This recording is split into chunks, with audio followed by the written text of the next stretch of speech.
அலைக்கும் வரஹ்மத்துல்லாஹி வபரகாத்துஹு.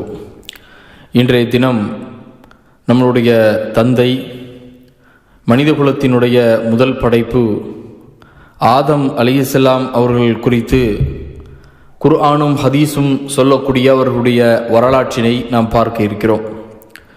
அல்லாஹ் ரப்புல் ஆலமீன் 32வது அத்தியாயம் 7வது வசனத்திலே அல்லாஹ் குறிப்பிடும்போது, மனிதனின் படைப்பை களிமண்ணிலிருந்து துவங்கினேன் என்று அல்லாஹ் ரப்புல் ஆலமீன் இங்கே குறிப்பிடுகின்றார்.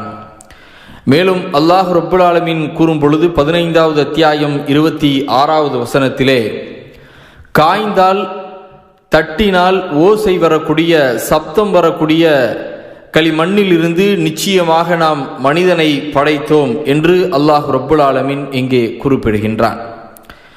மேலும் அஹமத் என்கின்ற நபிமொழி தொகுப்பிலே 19811வது ஹதீஸாக நபி ஸல்லல்லாஹு அலைஹி வஸல்லம் அவர்கள் குறிப்பிடும் பொழுது, அல்லாஹ் இந்த பூமியின் அனைத்து பகுதியில் இருந்தும் மண்ணை சேகரித்து அதன் ஒரு பிடியில் இருந்து ஆதம் அலைஹிஸ்ஸலாம் அவர்களை படைத்தான். அதனால்தான் பூமியிலே பல நிறம் கொண்டவர்களும் பல குணம் கொண்டவர்களும் நல்லவர்களும் கெட்டவர்களுமாக இந்த உலகத்திலே இருக்கின்றார்கள் என்று நபிகள் நாயகம் ஸல்லல்லாஹு அலைஹி வஸல்லம் அவர்கள் குறிப்பிட்டார்கள். ஆதம் அலைஹிஸ்ஸலாம் அவர்களுடைய உயரம் குறித்து நபிகள் நாயகம் ஸல்லல்லாஹு அலைஹி வஸல்லம் அவர்கள் சொல்லுகின்றார்கள். 3326வது ஹதீஸாக இடம்பெறுகின்றது. அல்லாஹ் முதல் மனிதர் ஆதம் அலைஹிஸ்ஸலாம் அவர்களை களிமண்ணிலிருந்து படைத்தான். அப்போது அவர்களின் உயரம் 60 முழங்களாக இருந்தது. பிறகு நீங்கள் சென்று அந்த வானவர்களுக்கு சலாம் கூறுங்கள், அந்த வானவர்கள் உங்களுக்கு கூறும் பதில் வாழ்த்தை கேட்டுக்கொள்ளுங்கள், அதுதான் உங்கள் சலாமிற்கு பதில் சலாம் ஆகும், உங்களுடைய சந்ததிகளின் சலாமும் ஆகும் என்று ஆதம் அலைஹிஸ்ஸலாம் அவர்களை பார்த்து அல்லாஹ் ரப்புல் ஆலமீன் கூறினான். அவ்வாறே ஆதம் அலைஹிஸ்ஸலாம் அவர்கள் வானவர்களிடம் சென்று அஸ்ஸலாமு அலைக்கும் வரஹ்மத்துல்லாஹி வபரகாத்துஹு என்று கூறினார்கள். அதுபோலே உங்கள் மீதும் உண்டாகட்டும் என்று வானவர்கள் பதில் வாழ்த்து சொன்னார்கள். ஆகவே மறுமையில் சொர்க்கத்தில் நுழைபவர்கள் ஒவ்வொருவரும் ஆதம் அலைஹிஸ்ஸலாம் அவர்களின் உருவத்தில் தான் நுழைவார்கள். ஆதம் அலைஹிஸ்ஸலாம் அவர்களின் காலத்தில் இருந்து இன்று வரை மனித படைப்புகள் உருவத்திலும் அழகிலும் குறைந்து கொண்டே வருகின்றார்கள். நபிகள் நாயகம் ஸல்லல்லாஹு அலைஹி வஸல்லம் அவர்கள் கூறினார்கள். ஆகவே அருமை சகோதரர்களே, ஆதம் அலைஹிஸ்ஸலாத்தினுடைய அந்த சமூகத்தில் இருந்து குறைந்து கொண்டே வருகின்றார்கள் உயரத்தில் இருந்து, அடுத்ததாக அழகில் இருந்தும் என்று நபி ஸல்லல்லாஹு அலைஹி வஸல்லம் அவர்கள் குறிப்பிடுகின்றார்கள். மேலும் ஆதம் அலைஹிஸ்ஸலாம் அவர்கள் படைக்கப்பட்ட நாள் குறித்து அல்லாஹு ரப்புல் ஆலமீன் 3வது அத்தியாயம் 59வது வசனத்திலே சொல்லும் பொழுது, திண்ணமாக அல்லாஹ்விடத்தில் ஈசாவின் உதாரணம் ஆதமை போன்றதாகும். அல்லாஹ் அவரை களிமண்ணால் படைத்தான், பிறகு ஆகு என்று கட்டளையிட்டான், உடனே அவர் ஆகிவிட்டார் என்றும் திருமதியிலே 491வது ஹதீஸாகவும் 488வது ஹதீஸாகவும் இடம்பெறுகின்றது. அபூ ஹுரைரா ரலியல்லாஹு அன்ஹு அவர்கள் அறிவிக்கின்றார்கள். ரசூல் ஸல்லல்லாஹு அலைஹி வஸல்லம் அவர்கள் கூறினார்கள், சூரியன் உதயமாகும் நாட்களில், அதாவது எல்லா நாட்களை விட ஜுமா நாள் மிகவும் சிறந்ததாகும். அன்றுதான் ஆதம் அலைஹிஸ்ஸலாம் அவர்கள் படைக்கப்பட்டார்கள். அந்த நாளில்தான் சொர்க்கத்தில் தங்க வைக்கப்பட்டார்கள். அதே நாளில்தான் அங்கிருந்து இறக்கப்பட்டார்கள் என்று அபூ ஹுரைரா ரலியல்லாஹு அன்ஹு அவர்கள் சொல்லக்கூடிய செய்தியை ரசூல் ஸல்லல்லாஹு அலைஹி வஸல்லம் அவர்கள் சொன்னதாக குறிப்பிடுகின்றார்கள். மேலும் அவர்களுடைய உருவம் குறித்து, அதாவது ஆதம் அலைஹிஸ்ஸலாம் அவர்களுடைய உருவம் குறித்தும் நாம் இப்பொழுது பார்க்க இருக்கிறோம். புகாரி என்கின்ற நபிமொழி தொகுப்பிலே 3326 மற்றும் 6227வது ஹதீஸாக இடம்பெறுகின்றது. ஆதம் அலைஹிஸ்ஸலாம் அவர்களை அல்லாஹ் ரப்புல் ஆலமீன் தனக்கு தோன்றிய மிக அழகிய படைப்பாக, அழகான உருவத்திலே அவர்களை படைத்ததாக அல்லாஹ்வினுடைய தூதர் ஸல்லல்லாஹு அலைஹி வஸல்லம் அவர்கள் இங்கே குறிப்பிடுகின்றார்கள். அல்லாஹ்விற்கும் வானவர்களுக்கும் ஒரு உரையாடல் நடைபெறுகின்றது.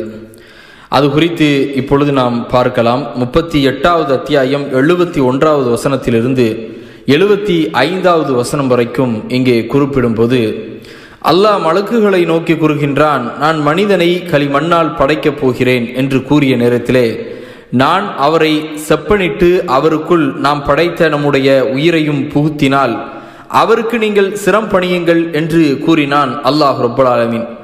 அந்த சமயத்திலே மலக்குகள் அனைவருமே சிரம் பணிந்தார்கள் ஆதம் அலைஹிஸ்ஸலாம் அவர்களை. ஆனால் இப்லீஸை தவிர அவன் கர்வம் கொண்டு அல்லாஹ்வுடைய கட்டளையை நிராகரித்து விட்டான். அதற்கு இறைவன், இப்லீஸே, நானே என் இரு கரங்களால் படைத்தவற்றிற்கு நீ சிரம் பணியாது உன்னை தடை செய்தது என்ன?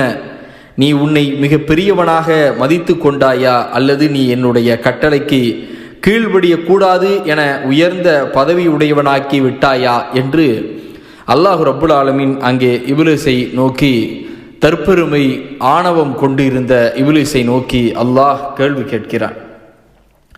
மேலும் அருமை சகோதரர்களே, இங்கே மலக்குமார்கள் அனைவரும் சுஜூது செய்தார்கள் ஆதம் அலைஹிஸ்ஸலாம் அவர்களுக்கு. இந்த வரலாற்றினை, அதாவது மலக்குமார்கள் ஆதம் அலைஹிஸ்ஸலாம் அவர்களுக்கு சுஜூது செய்ததை, அல்லாஹ்வுக்கும் வானவர்களுக்கும் ஏற்பட்ட அந்த உரையாடலை அல்லாஹ் ரப்புல் ஆலமீன் 2வது அத்தியாயம் 30 மற்றும் 34வது வசனம் வரைக்கும் இங்கே குறிப்பிடுகின்றான்.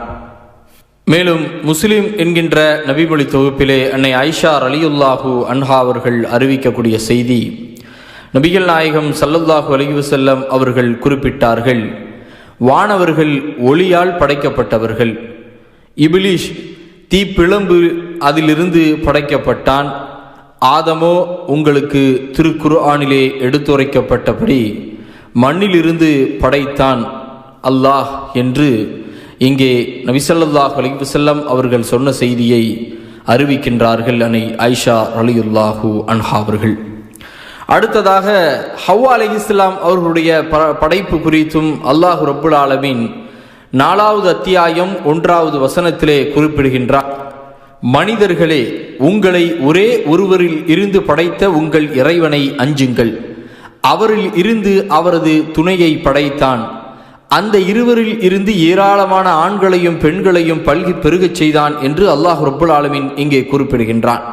மேலும் நபி ஸல்லல்லாஹு அலைஹி வஸல்லம் அவர்கள் சொல்லுகின்றார்கள், புகாரிலே 5186வது ஹதீஸாக, பெண்களுக்கு நலம் நாடுங்கள், நிச்சயமாக பெண்கள் விலா எலும்பிலிருந்து படைக்கப்பட்டால் என்று நபி ஸல்லல்லாஹு அலைஹி வஸல்லம் அவர்கள் இங்கே குறிப்பிடுகின்றார்கள்.